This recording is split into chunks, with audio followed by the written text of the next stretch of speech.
ഈ കാണുന്നതാണ് ബീജാപ്പൂരിലെ പ്രശസ്തമായ ജാമിയ മസ്ജിദ്, അല്ലെങ്കിൽ ജാമി മസ്ജിദ് എന്നും അറിയപ്പെടും. തളിക്കോട്ട യുദ്ധത്തിൽ ആലി ആദിൽ ഷാഹി വിജയനഗര രാജാവായ രാമരാജാവിനെ കീഴടക്കി. ആ വിജയം ആഘോഷിക്കുന്നതിന് വേണ്ടിയിട്ടാണ് ഈ ജാമിയ മസ്ജിദ് നിർമ്മിച്ചത്. ഇത് 1565 ആണ്ടിലാണ് നിർമ്മിച്ചത്.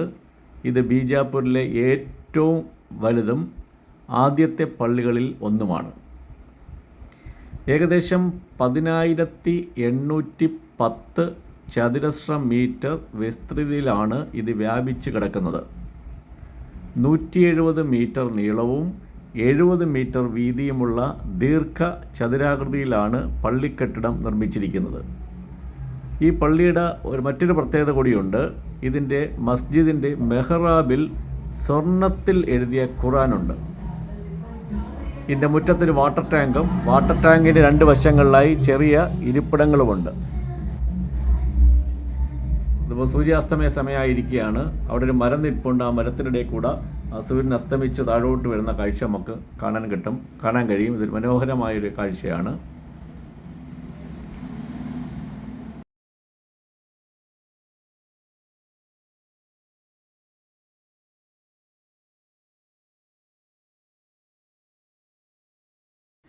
ഇതാണ് ജോഡ് ഗുംബസ്. ബീജാപ്പൂർ നഗരത്തിലെ പ്രശസ്തമായ ഒരു ശവകുടീരമാണ് ജോഡ് ഗുംബസ്. ഇത് 17-ാം നൂറ്റാണ്ടിലാണ് നിർമ്മിച്ചത്. ഇസ്ലാമിക് വാസ്തുവിദ്യയുടെ മികച്ച ഉദാഹരണങ്ങളിലൊന്നായി ഇതിനെ കണക്കാക്കാം. മുഹമ്മദ് ആദിൽ ഷായുടെയും ഭാര്യയുടെയും 2 ഭരണാധികാരികളുടെയും ശവകുടീരങ്ങളാണ് ഇവിടെയുള്ളത്. ഇതിനെ ഇരട്ട ശവകുടീരങ്ങളെന്നും അറിയപ്പെടുന്നുണ്ട്. ഇതിപ്പം ദർഗയായിട്ടാണ്. ആൾക്കാരൊക്കെ ഇഷ്ടംപോലെ വരുന്നവർക്കൊക്കെ ഭക്ഷണം കൊടുക്കുന്നുണ്ട്. അവിടെ പാവപ്പെട്ട ആൾക്കാരും ഭിക്ഷക്കാരൊക്കെ ഇരിപ്പുണ്ട്. അവർക്കൊക്കെ ഭക്ഷണം കൊടുക്കാനായിട്ട് ആൾക്കാർ വരുന്നുണ്ട്. ഇത് 2 ദർഗയാണ് ഇപ്പോൾ ഇത് രണ്ടും.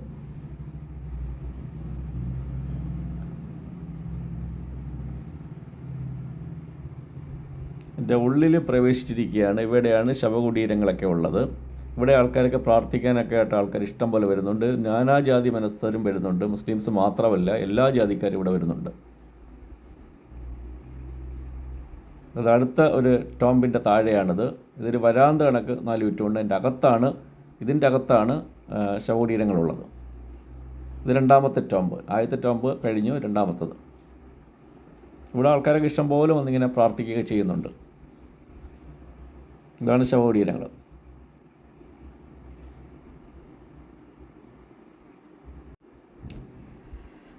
ഈ കാണുന്ന ഒരു സ്റ്റെപ്പ് വെല്ലാണ്.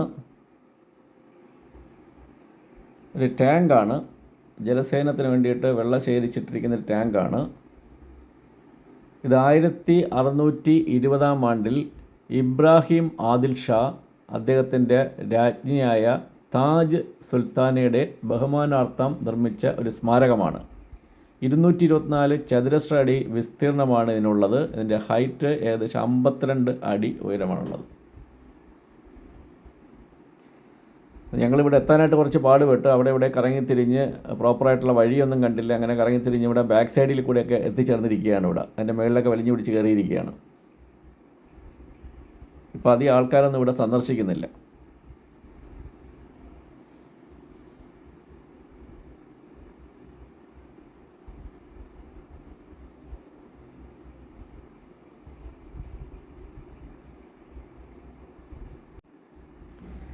ഇത് ബീജാപ്പൂരിലെ ചരിത്ര പ്രാധാന്യമുള്ള ഒരു സ്ഥലത്താണ്.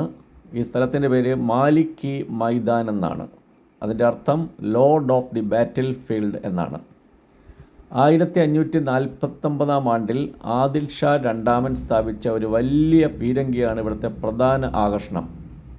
ഇത് മധ്യകാലഘട്ടത്തിൽ നിർമ്മിച്ചതും ഉപയോഗിച്ചതുമായ ഏറ്റവും വലിയ പീരങ്കികളിലൊന്നാണ് ഇവിടെ സ്ഥാപിച്ചിരിക്കുന്നത് ഈ സ്ഥലത്ത്. ആ പീരങ്കിയാണ് ഇവിടെ ഉള്ള പ്രധാനമായിട്ടുള്ള കാര്യം എന്ന് പറയുന്നത്. ഇതിൻ്റെ പേര് ബുർജ് ഇ ഷേർട്സ് പീരങ്കി എന്നാണ് ഇതിന് അറിയപ്പെടുന്നത്. ഇതാണ് കാണുന്നതാണ് പീരങ്കി. പീരങ്കിക്ക് 4.45 മീറ്റർ നീളവും 1.5 മീറ്റർ വ്യാസവും 55 ടൺ ഭാരവുമുണ്ട് ഈ പീരങ്കിക്ക്. ഇതൊരു എൻജിനീയറിംഗ് മാസ്റ്റർ പീസ് തന്നെയാണ് ഈ പീരങ്കി. പീരങ്കിയുടെ മുകളിൽ ഒരു ലിഖിതമുണ്ട്. അത് ഔറംഗസീബിൻ്റെ ലിഖിതമെന്നാണ് പറയപ്പെടുന്നത്.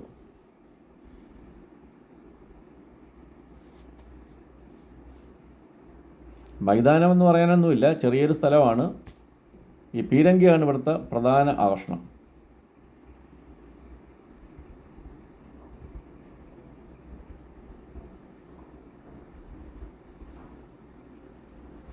പീരങ്കിയുടെ ഉള്ളിലോട്ടൊക്കെ നമുക്ക് നോക്കി നോക്കാം എന്താ സംഭവം.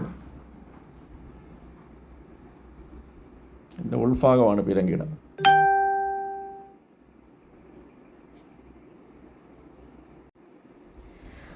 ഇവിടെ ബീജാപ്പൂരിൽ തലയുയർത്തിയിരിക്കുന്ന ഒരു ഗോപുരമാണ് ഈ കാണുന്നത്. ഇതിന് ഉപ്പാളി ബുറൂസ് എന്നാണ് ഈ ഗോപുരത്തിൻ്റെ പേര്.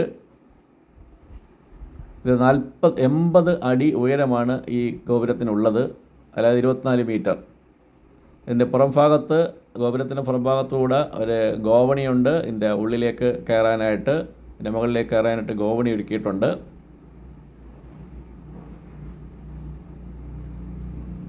ഈ ടവറിൻ്റെ മുകളിൽ എത്തിക്കഴിഞ്ഞാൽ അവിടെ നിന്ന് ഈ നഗരത്തിൻ്റെ നല്ല കാഴ്ചകൾ ലഭിക്കും.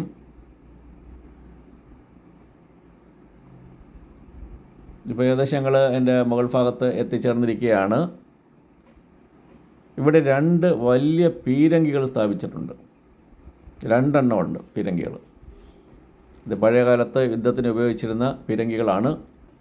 ഇതിവിടെ ഇപ്പം സ്ഥാപിച്ചിരിക്കുകയാണ്. വളരെ അപൂർവമായിട്ടാണ് ഇവിടെ ടൂറിസ്റ്റുകളൊക്കെ വരുന്നത്. നല്ല വെയിലാണ്, ഇവിടെ തണലൊന്നുമില്ല. അതുകൊണ്ടൊക്കെ ആയിരിക്കും ആളുകൾ ഇവിടെ വരാത്തത്.